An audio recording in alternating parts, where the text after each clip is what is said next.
Alors cette vidéo entre dans le thème de injectivité, surjectivité, bijectivité. Donc l'objectif de cette vidéo, c'est alors premièrement de commencer par définir ce que ça veut dire qu'une fonction est injective, surjective, bijective, sur un dessin, et enfin concrètement en illustrant ça sur un dessin.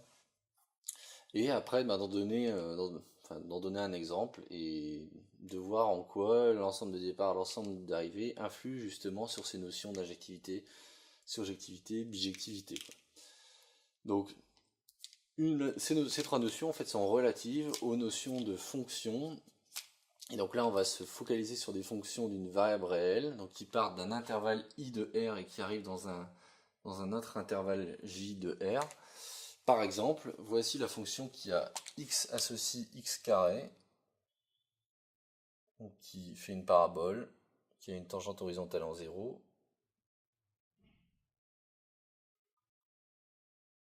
Voilà, et qui est paire, c'est-à-dire symétrique par rapport à l'axe des ordonnées.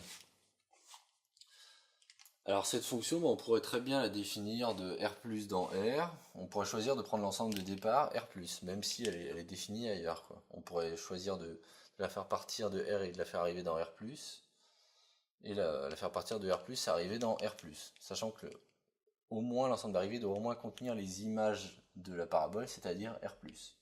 Donc on peut arriver dans R+, mais aussi dans un espace plus grand. Pourquoi pas, quoi. Et on peut très bien partir sur un truc plus restreint au départ. Bon, alors quelle est la question sous-jacente à ces trois notions? En fait, la question qui se cache derrière, c'est, étant donné mon ensemble image, par exemple R ou R+, combien j'ai d'antécédents à tout point de l'ensemble image? C'est-à-dire, je prends n'importe quel point dans l'ensemble image, à combien je peux estimer en fait le nombre d'antécédents de ce point par la fonction f, et ce, quel que soit le point de l'ensemble image.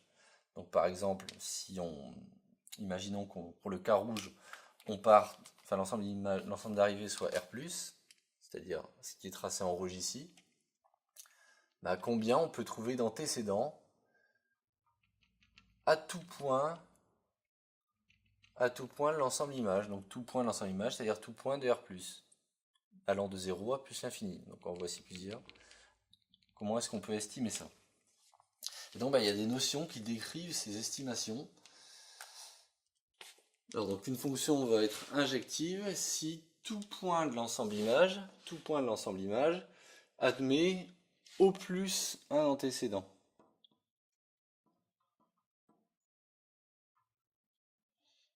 Donc, tout point de l'ensemble image admet au plus un antécédent en français. Une fonction va être surjective si tout point de l'ensemble image admet au moins un antécédent.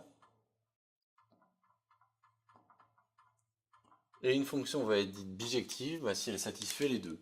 Une fonction bijective, ça va être surjective plus injective. Surjective plus injective. Et être surjectif plus injectif, ça veut dire admettre au moins un antécédent et au plus un antécédent. C'est-à-dire admettre exactement un antécédent. Donc tout point de l'ensemble image, tous admettent exactement un antécédent. Voilà ce que ça signifie. Alors, donc ça c'est en français. Comment est-ce que ça se traduit? Comment est-ce que ça s'écrit mathématiquement?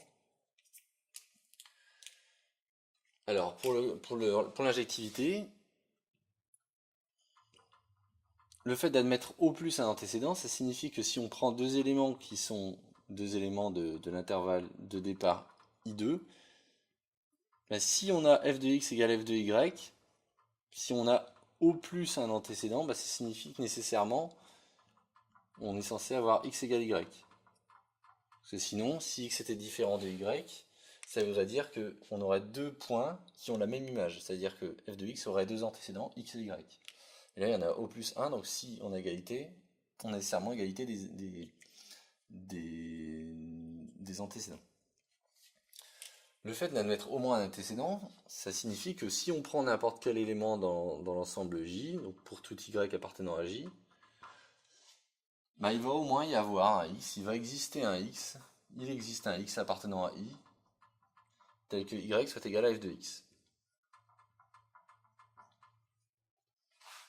Donc ça c'est ce qu'on appelle surjectif. Et bijectif, ça veut dire tout élément de l'ensemble d'arrivée va avoir exactement un antécédent. C'est-à-dire que pour tout y appartenant à J, il existe un unique, donc ça c'est la différence, un unique x appartenant à I tel que y est égal à f de x. Et donc ça regroupe ça plus ça. Encore une fois, bijectif est égal à surjectif plus injectif. Bon, on va passer à l'exemple pour essayer de comprendre un petit peu donc sur le dessin ci-contre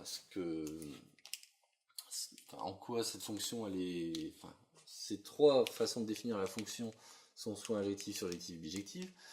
Bah, commençons par prendre la fonction associée aux axes, aux ensembles de départ et d'arrivée tracés en blanc. Donc en blanc, c'est-à-dire ici, on part de R+, et on arrive dans R tout entier.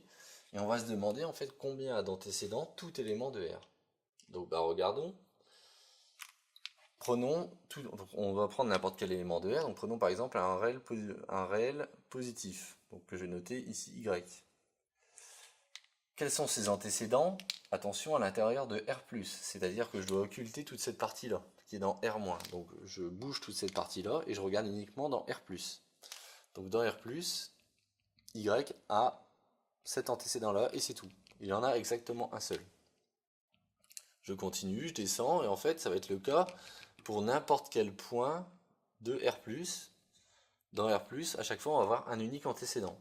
Donc on pourrait très bien se dire, bah cette fonction elle est bijective. Mais en fait, c'est pas le cas parce qu'on part de R, et donc il faut aussi regarder le nombre d'antécédents des éléments qui sont dans les réels négatifs.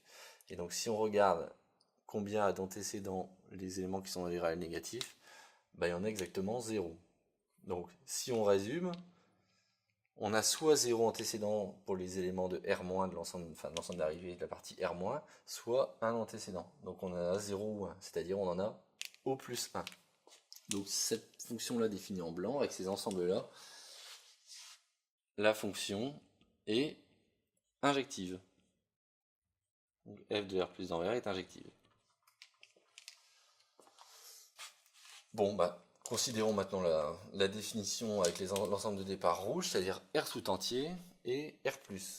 Et bah, on avait déjà commencé à tracer un petit peu, donc prenons des éléments de R+, là on ne doit pas les prendre dans R- puisqu'on a l'ensemble d'arrivée c'est R+, donc on doit s'arrêter là, on doit regarder uniquement cela. Donc à ce point-là, il a deux antécédents.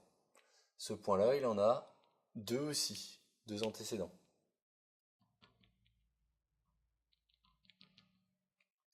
Je continue, bah ce point-là, il a aussi exactement deux antécédents. Il n'y a que 0 en fait qui va avoir un unique antécédent qui est 0. Donc en fait ce qui se passe c'est que tous les éléments de R+, ont soit 2, soit un antécédent. Donc ils en ont tous au moins un. Ils ont tous au moins un antécédent, donc f défini de R dans R+, est donc une fonction surjective.